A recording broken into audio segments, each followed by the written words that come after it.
The point is that you've gone through an investment decision-making process, which exposes yourself to some criticism to stress test what your beliefs are.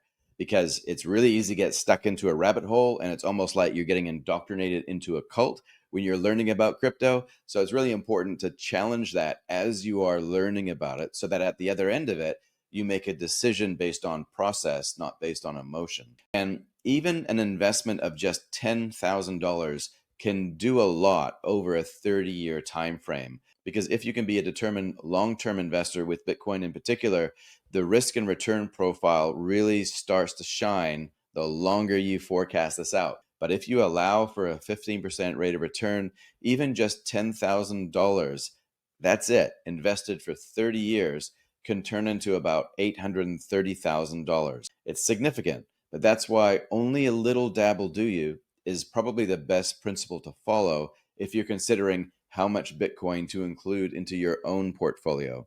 So if you're just starting out as an investor, you might want to have that percentage as a relatively high amount of your net worth. But as you buy a home and maybe buy a rental property and invest more in traditional investments, that percentage of Bitcoin relative to everything else might become smaller, maybe.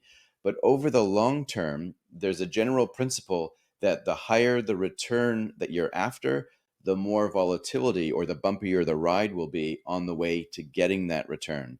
So if you just have a small allocation towards Bitcoin today, that's possibly all that you would need to consider.